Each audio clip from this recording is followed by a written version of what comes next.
بسم اللہ الرحمن الرحیم الحمد للہ وحدہ والصلاة والسلام علی اشرف الانبیاء والمرسلین۔ سوال یہ ہے کہ ماہ شوال کے جو 6 روزے ہیں اس کو کس طرح رکھا جائے؟ کیا اس کو مسلسل متصل جس طرح ہم ماہ رمضان کے روزے رکھتے ہیں اس طرح رکھنا چاہیے، یا اس کو حسب سہولت مختلف ایام میں بھی رکھا جا سکتا ہے یا نہیں؟ نبی رحمت صلی اللہ علیہ وسلم کا فرمان مقدس ہے، آپ نے فرمایا جو شخص ماہ رمضان کے روزے رکھے اور اس کے بعد ماہ شوال کے 6 روزے رکھے تو گویا اس نے پورا سال روزہ رکھا، یعنی اس کو پورا سال روزے رکھنے کا اجر و ثواب ملے گا۔ محدثین کرام نے اس حدیث کے متعلق یہ فرمایا ہے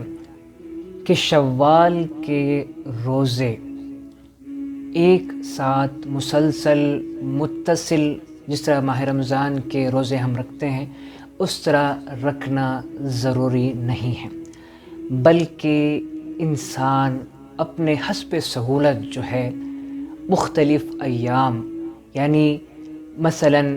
شوال کے پہلے ہفتے میں یا دوسرے ہفتے میں یا تیسرے ہفتے میں یا شوال کے شروع میں یا شوال کے بیچ میں یا شوال کے آخر میں بھی رکھ سکتا ہے، مگر بہتر یہی ہے کہ